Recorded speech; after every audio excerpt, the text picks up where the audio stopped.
Hello and welcome back to Disused Railway Diaries with me, Colin The Head. In today's episode, what we're going to be doing, we're going to be taking a look at the Hull and Barnsley track bed from Johnny Brown's Common to Brierley Tunnel. So at the moment, we're just situated here at Johnny Brown's Common. Now, there's not much that actually resembles the actual line here at Johnny Brown's Common. And to the untrained eye, there's actually even no remnants of the actual track bed that once stood here on Johnny Brown's Common.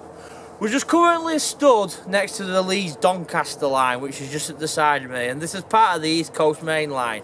And here, the Hull and Barnsley used to cross the East Coast Main Line on a girder lattice section viaduct. Now today, there's no remnants whatsoever of this particular bridge, but it did incorporate 6 arches and a girder lattice section bridge, which was suspended above me here. And all that remains today of this particular bridge is these red engineering bricks, which are below my feet here. So this is the only remnants of this particular bridge. The rest of it has actually been dismantled and destroyed. It was known as Hemsworth East Junction, and there was obviously a link from the Hull and Barnsley to the East Coast Main Line here at this point. So this was Hemsworth East Junction. So obviously it come from Upton and North Hemsworth train station, and it was on an incline. The line was on an 8-mile incline from Wrangbrook Junction to Brierley Tunnel. So the line was constantly climbing at a steady gradient. And once it reached the eastern portal of Brierley Tunnel, the line then started to make its descent into Barnsley. The line were really elevated in this area. And obviously from Upton to Hemsworth, the line did cross a lot of embankments and it did go through a lot of cuttings, and a lot of it were elevated, high elevated on a lot of embankments. So here there had been a massive railway embankment. It had been probably as high as them trees, and it cleared the actual East Coast Main Line, and it was a grand affair. But to look at it today, it's been completely flattened. There's not even much evidence at all to even suggest that it were once here. And all that remains today is just a few bricks in ground, like I said. See, when we're tracing this here line, what we're looking for is red engineering brick. The Hull and Barnsley were built out of red engineering brick from end to end. So most infrastructure does incorporate red engineering brick. As you can see, we've got red engineering brick. There's no stamp on these bricks, but I do assure you they're Hull and Barnsley bricks. All the infrastructure, bridges, stations, station houses, everything were built out of the same sort of brick, and they were red engineering bricks. So that's how we start our quest up to Brierley Tunnel. What we're going to do next, we're going to continue on the 8-mile incline.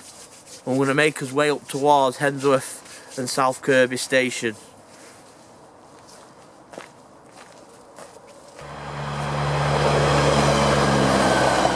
Literally just west of Hemsworth East Junction, and you can start to see the actual embankment starting to form, which has been demolished, and obviously it's been took down to line level for East Coast Main Line. So behind me, this western course is what it took towards Hemsworth.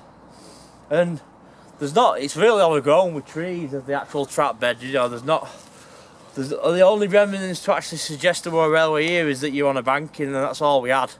That's all we had to go off to find the actual track bed itself. And there wasn't much between here and Hemsworth and South Kirkby station. So what remains today of Hemsworth and South Kirkby railway station? There's not much really. The station house is still intact, and he's still inhabited, and we'll take a look at that shortly. And there's only the eastbound platform that still survives. Well, have a look and see what's left of the actual platform in its entirety. It turned into a walkway then to Hemsworth and South Kirkby railway station. There's a pathway that runs all the way down side of the bypass, which were put in with the construction of the bypass back in the 90s. And the path does come through the actual site, and straight through the middle of the site, and actually the path is actually on the track bed of the Hull and Barnsley. And this is all that remains today of the really infrastructure here at Hemsworth and South Kirkby railway station. It is the eastbound platform. So basically that's all that's left So the only really main functioning part of Hemsworth and South Kirkby station that remains today is the station house. The station house, the station living quarters, which are just here to my right, behind me. And it's decorated in typical Hull and Barnsley fashion. Obviously it's been renovated, and there's obviously been cladding put over the top of its original brickwork, but it does still hold the key features of the railway housing, which were built at the time of the railway back in 1885 for the railway workers in the particular area. Obviously it boasts the square windows and the pitched roofs, and obviously it's very stereotypical of the actual buildings that you'd find on the Hull and Barnsley. And you find these replicated all the way across the line, and they all follow the same particular plot.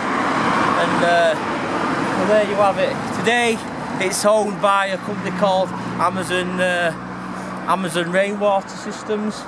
They own the actual station house here at South Kirkby and Hemsworth Railway Station. This area that we stood was actually an overbridge for this road behind me, and it has actually been backfilled on either side for the actual walkway just to cross over. So the line from here continued west. You can see where the bridle path sign is. Obviously that goes down to the other side of the infill, and then that follows the trap bed for a number of yards.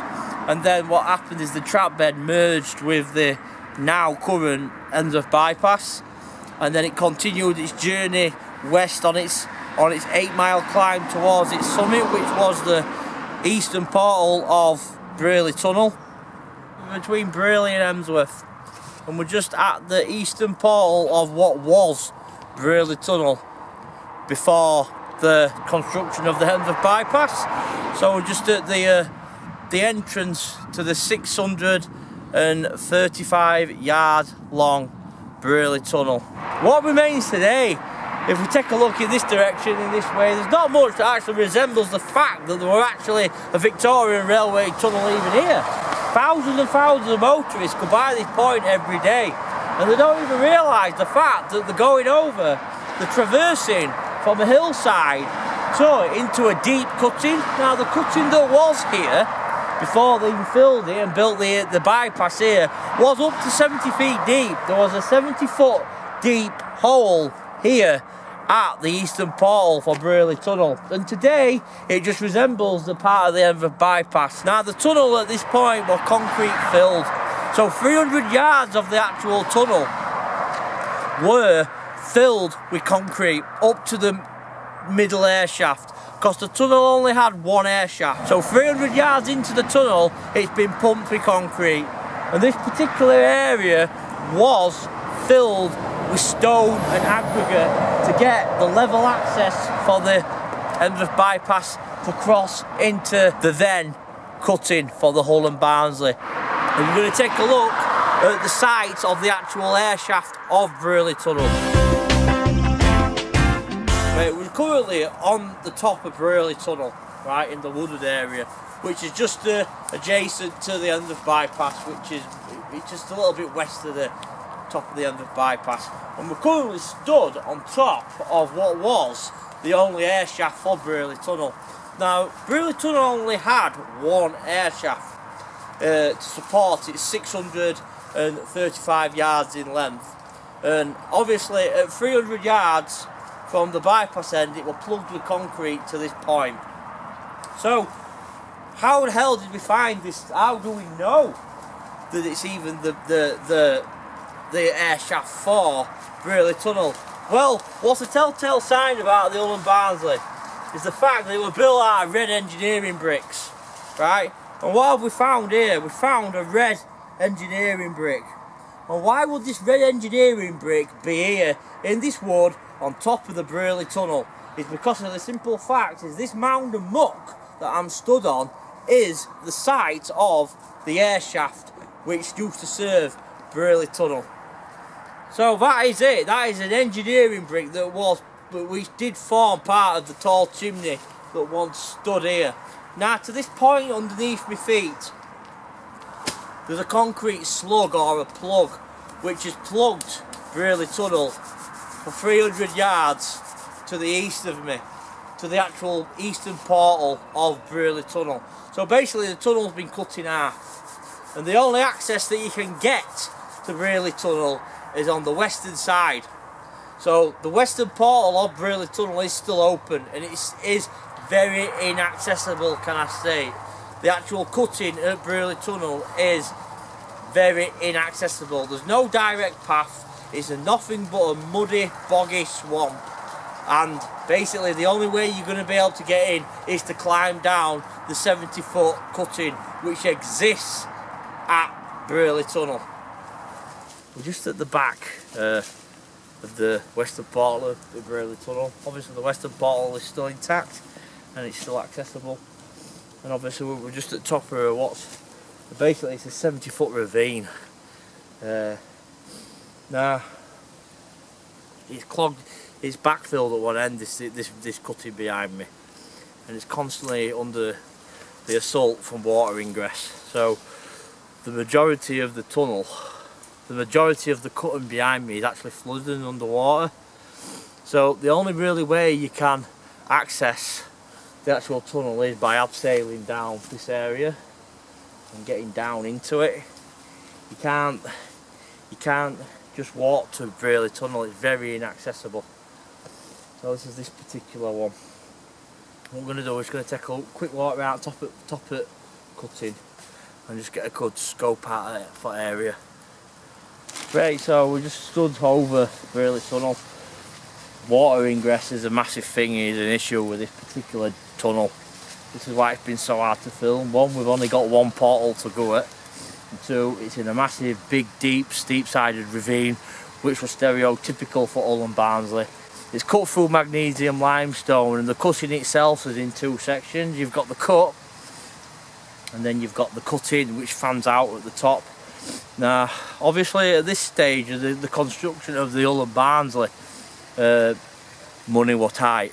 Money were tight, can I say. The line suffered from debts from its opening, and it were a big factor why it was very unsuccessful, was the Hull and Barnsley. And you can see the reason in this cutting, because it's unfinished. It's an unfinished cutting. It's built in two stages. Now, there's a rock platform which runs all the way down the side of this cutting for the main cut for the tunnel.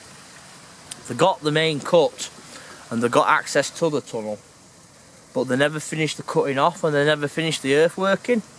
So this cutting, this is why it's making it so hard to access today, because you go down the side of the cutting and you're faced with a 30-foot vertical drop on either side of cutting, and today it's wet and it's full of water.